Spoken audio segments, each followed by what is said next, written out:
Hello, and welcome to my channel, or welcome back.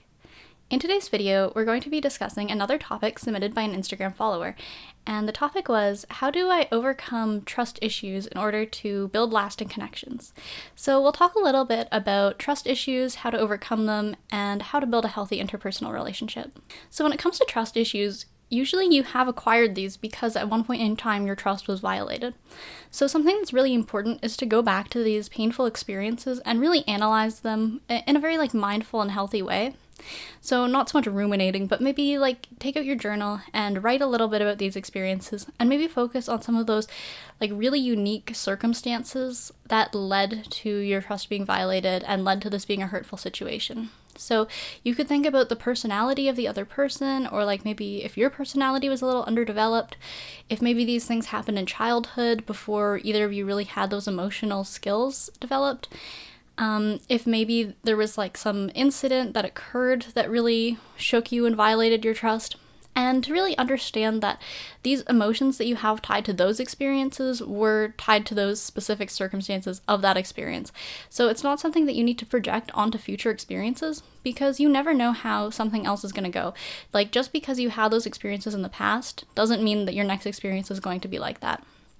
But if you go into your future experiences still carrying that baggage of my trust was violated, maybe I don't have the strongest willpower in order to keep my boundaries, people take advantage of me, I'm just a very naive, trusting person, and it's always going to be that power dynamic where someone else is violating my trust and I can't really open up to them.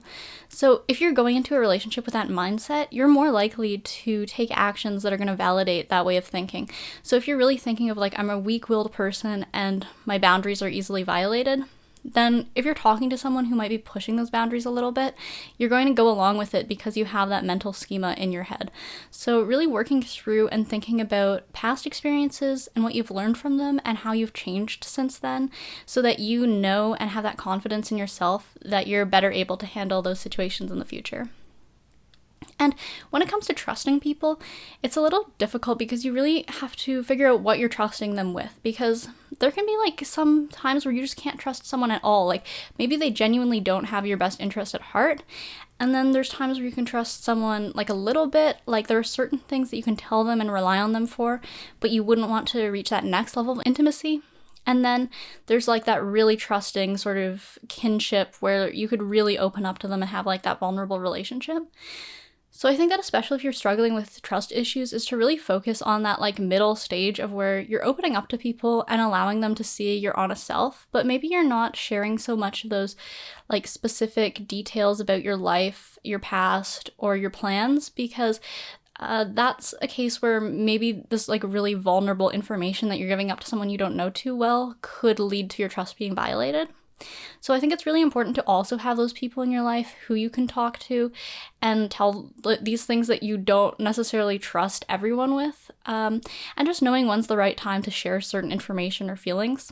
So if you don't really have those people in your life that you feel like you can really trust, it could be a really good idea to get a psychotherapist or a counselor of some sort, just because you know that in that environment it's a safe, trusted environment.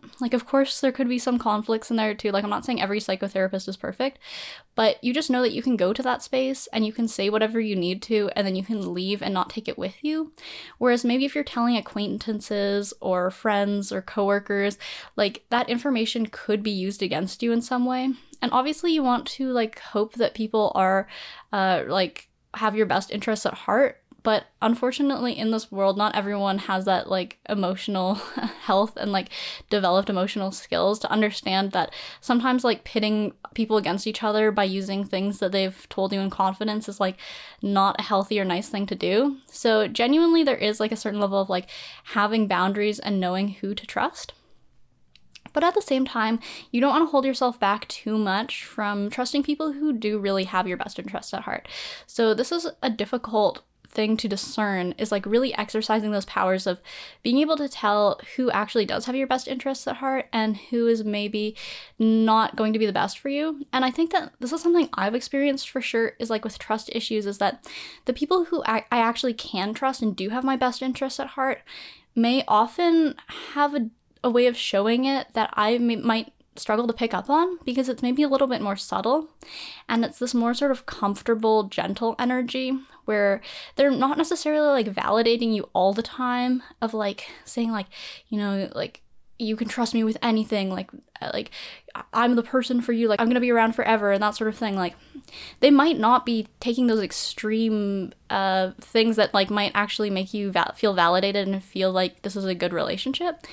But those are actually tend to be the healthier relationships because those people probably do have these more developed emotional skills, right? Like where I struggle is that sometimes people will really like love bomb you with these like wanting to give you a ton of attention and really making it feel like they're your best friend and that sort of thing. And then that can almost like make you open up in a way because it feels like you could really trust them. Like they actually like really want to be with you. But that is an example of like someone maybe taking advantage of your trusting nature. So it can be really difficult, is like this feeling of like the people who you should actually be trusting, it can be a little hard to trust them. And then the people who you absolutely should not trust at all really come in with this like charismatic feeling that you can tell them anything. So just exercising those powers of discernment, and this is just like a learning process and you do kind of have to get burnt through this. But again, like I was saying, is like being really slow and like mindful of how you open up to people. So maybe in the beginning of relationships, like not rushing it too much so you can build up that gradual trust, because trust is something that is built over time. It's not so much something that you can just like turn on and off like a switch. Like relationships do take time to grow. So I think that part of this is also like exercising forgiveness and like maybe not taking too many rash decisions and maybe being like trusting with yourself as well.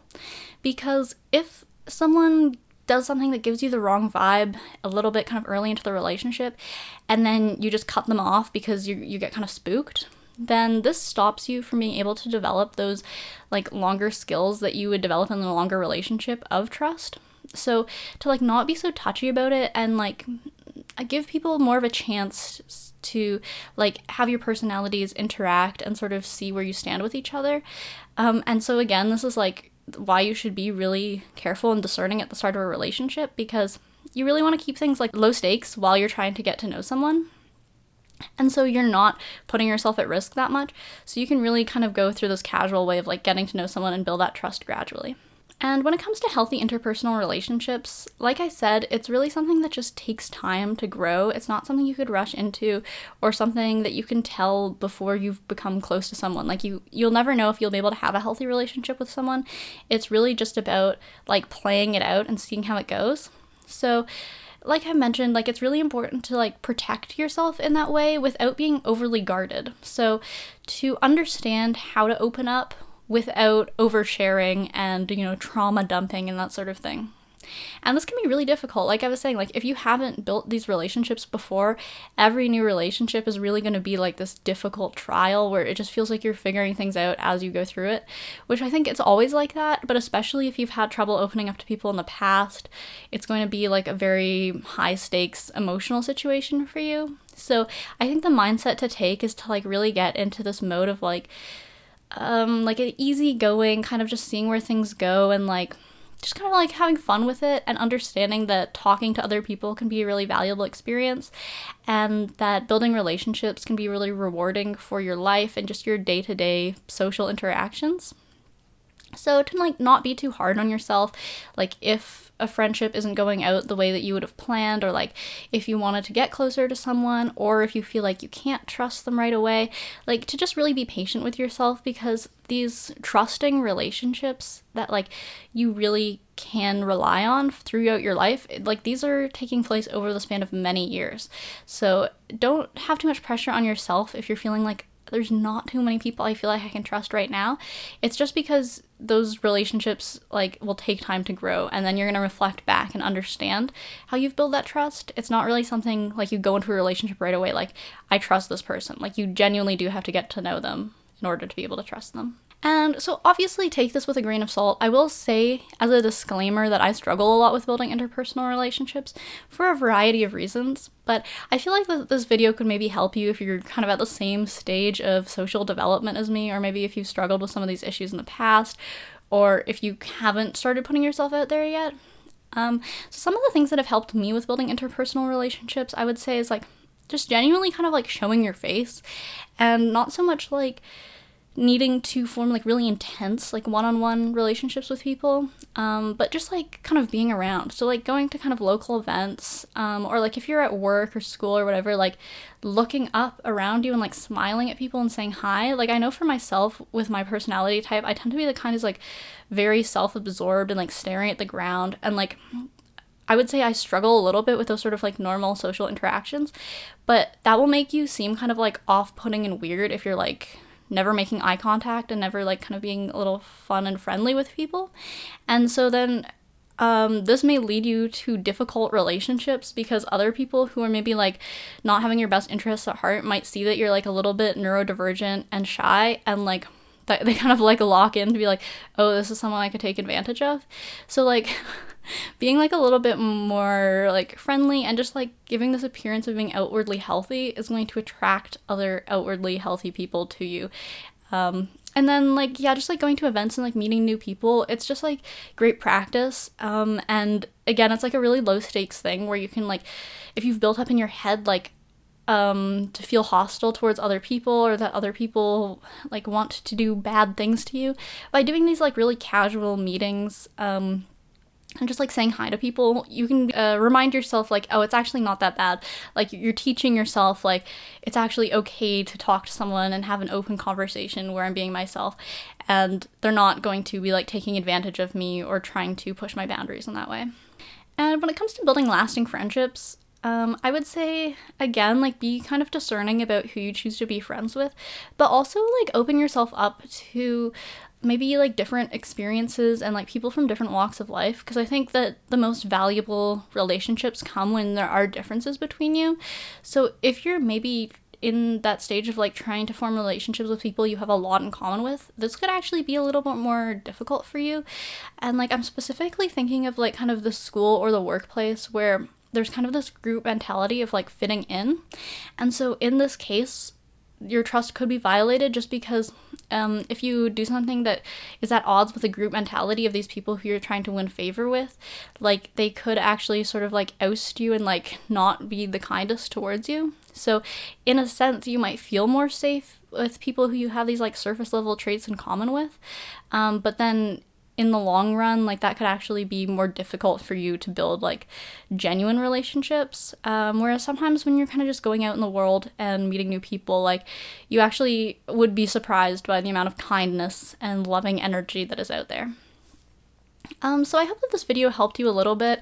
Like, as I mentioned, I'm still kind of working through a lot of this stuff myself, and it is kind of like confusing and difficult to tell apart your neurotic trust issues with people who actually don't have your best interests at heart. But it is really just like a long, slow process, and just like remember to be your own best friend through all of this, because at the end of the day, you can trust yourself and your intuition. So thank you so much for watching, and I hope to see you in the next video.